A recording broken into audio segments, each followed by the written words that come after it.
സന്തോഷത്തോടെ അമ്മുമ്മയോടൊപ്പം ഉറങ്ങിക്കിടന്ന ദീക്ഷ എന്ന 8 വയസ്സുകാരന് പാമ്പുകടിയേറ്റ് അവനെ അവൻ്റെ അച്ഛനും അമ്മയും ജീവൻ കയ്യിൽ പിടിച്ച് ആശുപത്രിയിലെത്തിച്ചു. എന്നാൽ ആശുപത്രി അധികൃതരുടെ വക പുച്ഛവും പരിഹാസവും മാത്രം.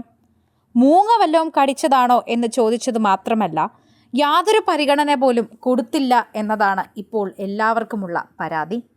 തിരുവനന്തപുരം ചിറയിൻകീഴിൽ ഉറങ്ങിക്കിടന്ന 8 വയസ്സുകാരന് പാമ്പുകടിയേറ്റ് മരിച്ച സംഭവത്തിൽ ചികിത്സാ പിഴവ് ആരോപിച്ച് കുടുംബം രംഗത്തെത്തിയതിനു പിന്നാലെ നിഷേധിച്ച ആശുപത്രി അധികൃതർ കൂടി എത്തുന്നു.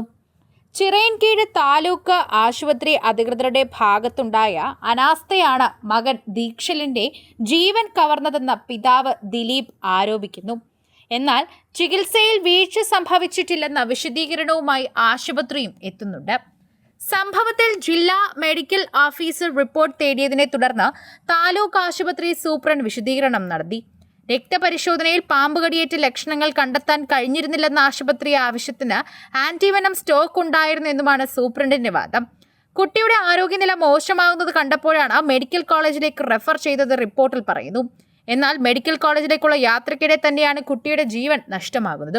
ദീക്ഷലിന്റെ മരണം ഒരു കുടുംബത്തിന്റെ ദാരിദ്ര്യവും സുരക്ഷിതയില്ലായ്മയും കൂടിയാണ് കാണിക്കുന്നതെന്നും പുറത്തു കൊണ്ടുവരുന്നതെന്നും പറയാം. പ്ലാസ്റ്റിക് മേഞ്ഞതും അതുപോലെ ശരിയായ അടച്ചുറപ്പില്ലാത്ത വീട്ടിൽ നിലത്ത് കിടന്നുറങ്ങുമ്പോഴാണ് കുട്ടിയെ മൂർഖൻ പാമ്പ് കഴിച്ചത്.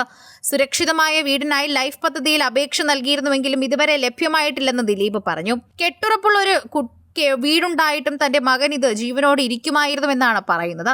പിതാവിന്റെ വാക്കുകളാണ് ആ പറയുന്നത്. ഞങ്ങളുടെ സ്വന്തം കാശ് കൊടുത്ത് ഞങ്ങളൊരു വീട് നിർമ്മിക്കാൻ നിൽക്കവെയാണ് ഇപ്പോൾ ഇതെല്ലാം സംഭവിച്ചത്. ഞങ്ങൾക്ക് വീട് ലഭിക്കില്ല എന്ന് ഉറപ്പായതോടെയാണ് എല്ലാവരും ഇതിനെക്കുറിച്ച് അപേക്ഷിക്കാൻ പറഞ്ഞത്. ഞങ്ങൾക്ക് ഇത്രയും പേർക്ക് ഈ വീട്ടിൽ നിൽക്കാൻ സാധിക്കില്ല എന്ന് മനസ്സിലായത് കൊണ്ട് തന്നെയാണ് ഞങ്ങൾ എല്ലാവരും ഇങ്ങനെ ഒരു കാര്യത്തിലേക്ക് തിരഞ്ഞെടുക്കാൻ തീരുമാനിച്ചത്. അവന് അമ്മയോടൊപ്പം കിടക്കുന്നതാണ് ഇഷ്ടം. അമ്മയോടൊപ്പം കഥകളൊക്കെ പറഞ്ഞ് കിടക്കാൻ അവന് വലിയ ഇഷ്ടമാണ്.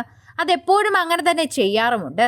സോഷ്യൽ മീഡിയയിൽ ഇപ്പോൾ അതിനെക്കുറിച്ച് തന്നെ സംസാരിക്കുകയുമാണ് എല്ലാവരും. പ്രേക്ഷകരുടെ പ്രീതി പിടിച്ചു പറ്റുകയാണ് ഇപ്പോൾ ഈ ഒരു വാർത്ത. എല്ലാവരും ഇപ്പോൾ ദീക്ഷലിന് വേണ്ടിയാണ് സംസാരിക്കുന്നത്. ആശുപത്രി അധികൃതരുടെ തെറ്റില്ല എന്ന് പറയരുത്. ആദ്യം പ്രാഥമികമായിട്ടുള്ള കാര്യങ്ങളെല്ലാം ആ കുഞ്ഞിന് നൽകിയിരുന്നുവെങ്കിൽ ഒരുപക്ഷെ ശരിക്കും പറഞ്ഞാൽ ആ കുഞ്ഞിന് രക്ഷപ്പെടാമായിരുന്നു എന്ന് പറയുന്നുണ്ട്. എന്നാൽ ആ കുഞ്ഞിനെ കയ്യിലെടുത്ത ആ അച്ഛൻ അങ്ങോട്ടേക്ക് ഓടുമ്പോഴേക്കും ഒരുപാട് പ്രതീക്ഷകൾ ഉണ്ടായിരുന്നു. എന്താണ് എന്നറിയില്ല.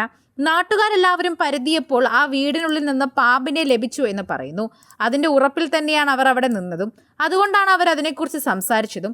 എന്നിട്ടും ആശുപത്രി അധികൃതർ ഇതിനെക്കുറിച്ചൊരു മറുപടി നൽകിയില്ല എന്നത് മാത്രമല്ല, പ്രഥമമായിട്ടുള്ള കാര്യങ്ങളൊന്നും തന്നെ ചെയ്തില്ല എന്ന് ആ കുഞ്ഞിൻ്റെ അച്ഛൻ വീണ്ടും വീണ്ടും പറയുകയാണ്. ശരിക്കും പറഞ്ഞാൽ ഇവിടെ അനാസ്ഥയാണ് സംഭവിച്ചിരിക്കുന്നത്. ആ വീട് നിർമ്മിച്ച് നൽകാത്തതിൻ്റെ പേരിൽ തന്നെ അവർക്ക് അങ്ങനെ കിടക്കേണ്ടി വന്നു. മറ്റൊരു വീടുണ്ടാക്കാനുള്ള ഒരു നിവൃത്തി അവർക്കില്ലായിരുന്നു. അങ്ങനെ പല കാരണങ്ങൾ കൊണ്ടും അങ്ങനെ പല കാര്യങ്ങൾ കൊണ്ടുമാണ് ആ കുഞ്ഞിൻ്റെ ജീവൻ നഷ്ടമായതെന്ന് ഉറപ്പിച്ചു പറയാൻ സാധിക്കും.